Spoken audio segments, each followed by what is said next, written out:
Jesus just shattered every romantic notion you've ever had about eternity. When asked about marriage in heaven, he didn't give a comforting answer about eternal love.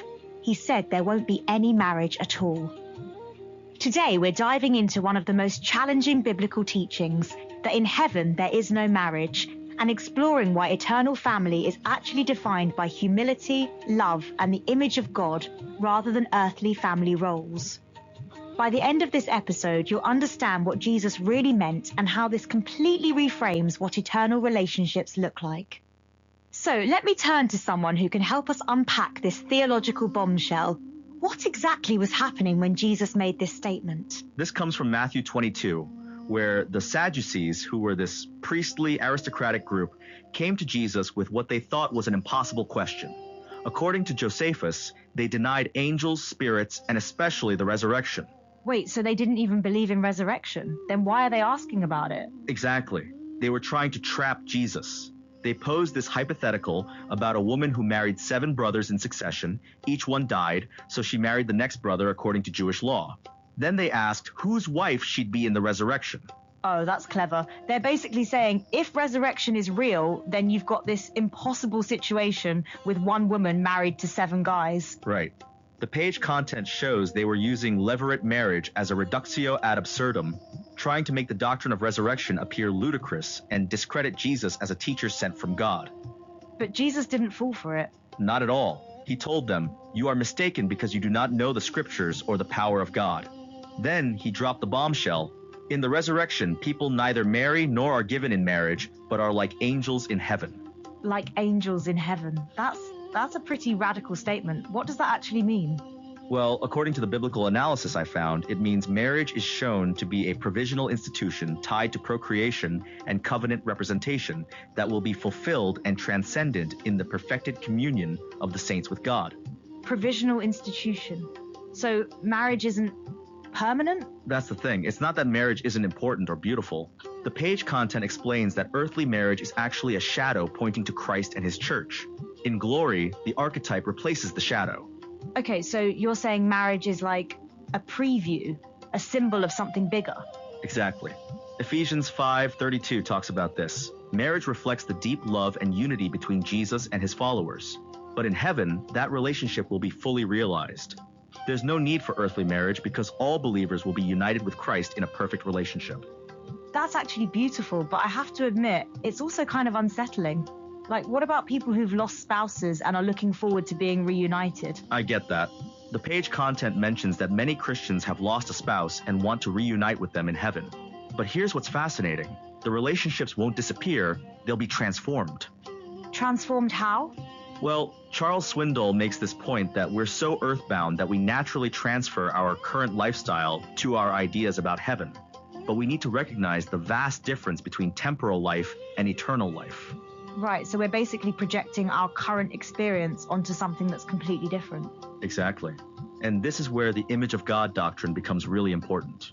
According to the Gospel Coalition, Genesis 1:27 states that God made man in his own image, and as male and female, mankind bears God's image in a community of love. Community of love. So the image of God isn't just individual, it's relational? Right. The page content explains that humans have this unique capacity for relationships that mirrors God. But here's the key. It's about reflecting divine love, not maintaining earthly structures. So when we talk about eternal family, we're not talking about the same roles and relationships we have now. Exactly. The page content shows that New Testament reflection on the divine image highlights that man was made for covenant communion with God in righteousness and holiness. That's what gets restored. Covenant communion? That sounds pretty intense. It is. And here's something interesting. While the fall marred the image of God, shattering the righteousness and holiness we were first made in, God sent Jesus to redeem mankind and restore the image of God in true righteousness and holiness. So eternal family is really about being restored to what we were originally designed to be. Right.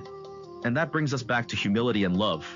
The page content mentions that early church father Ignatius, even while facing death, wrote about running together in accordance with the will of God, emphasizing humility over authority.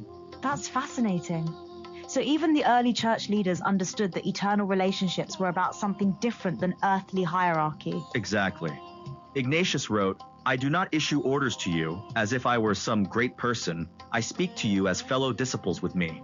It's about mutual love and service, not roles and positions." But wait, I'm curious about something. The page content mentions that some early church fathers actually taught that marriage bonds exist beyond death. How do we reconcile that? Good catch. The page content does mention that some pre-Nicene fathers made allusions to marriage bonds continuing into eternity, but it also notes they were responding to the moral licentiousness of Roman culture. So context matters. They were emphasizing the permanence of marriage against a culture that treated it casually. Right. The page content explains that Rome was characterized by rampant prostitution, easy divorce, and moral chaos. Christianity brought a message of hope, human dignity, and moral living that resonated with people searching for meaning. So they were defending the sanctity of marriage, not necessarily saying it continues unchanged in heaven. Exactly. And Jesus' teaching is pretty clear. According to the page content, he said, "The people of this age marry and are given in marriage. But those who are considered worthy of taking part in the age to come will neither marry nor be given in marriage." This age versus the age to come. That's a pretty stark distinction. It is. And here's what I find really compelling. The page content explains that marriage was created to fulfill human needs like companionship, love, and family. But in heaven, those needs will no longer exist in the same way. Because there will be perfect joy, perfect love, and complete fulfillment in God's presence. Right. The page content says earthly marriage is a shadow of something greater that awaits in eternity. We're talking about a level of relationship and communion that we can barely imagine. You know what strikes me about this? It's not that relationships become less important, they become more important, but in a completely different way. That's a great way to put it. The page content mentions that according to Paul in Romans 8:1-9-22, believers inherit the renewal of the entire cosmos, a cosmos liberated from decay and transformed by the Creator. So we're not just talking about individual salvation, but cosmic transformation. Exactly. The page content notes that many Christians assume heaven is just an intermediate state, but Paul's eschatology connects the resurrection of believers with the transformation of the physical world. That's huge. So eternal family exists within this completely renewed creation.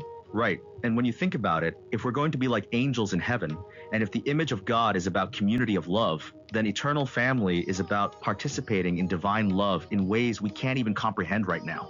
So humility becomes important because we're not clinging to our current understanding of how relationships should work. Exactly. The page content shows that even scholars who study this hard often miss the mark. God seems more interested in our seeking Him and wanting to know Him well than getting all the details exactly right. That's actually really freeing. We don't have to have it all figured out. Right. And love, well, that's the whole point. The page content emphasizes that the doctrine of the Trinity provides rich resources for articulating the idea of a personal God whose very nature is love. So eternal family is ultimately about participating in the love that exists within the Trinity itself. That's beautiful. And the image of God piece means we're designed for that kind of relationship, not as isolated individuals, but as beings created for communion. You know, this actually makes the no marriage in heaven thing less scary and more hopeful. I think so. Because we're not losing relationships, we're gaining access to the source of all love and relationship. The page content talks about possibilities beyond our deepest dreams and wildest imaginings. And that brings us back to Jesus' response to the Sadducees. He wasn't just answering their trap question, he was revealing something profound about the nature of eternal life. Exactly. The page content shows that when the crowd heard Jesus' teaching, they were astonished. This wasn't just theological debate, it was revelation about what awaits us. So when we step back from all this, here's what really matters. Eternal family isn't about preserving our current relationships exactly as they are. It's about being transformed into the kind of beings who can participate fully in divine love. Right. And that requires humility, letting go of our earthbound assumptions. It requires love, recognizing that God's nature is love itself. And it requires understanding that we bear God's image, which means we're designed for this kind of eternal communion. The image of God isn't just about individual dignity, it's about our capacity for relationship that mirrors the Trinity. Exactly. So eternal family is defined not by earthly roles like husband, wife, parent, child, but by our shared participation in divine love and our restoration to true righteousness and holiness. That's actually more intimate and more profound than anything we experience now. And it makes sense of why Jesus said we'll be like angels, not because we become less human, but because we become fully what we were designed to be. So the next time someone asks you about marriage in heaven, you can tell them it's not about losing love, it's about discovering what love really is. Thanks for joining us on Co-Pilot Podcasts. Sometimes the most challenging biblical teachings turn out to be the most beautiful ones.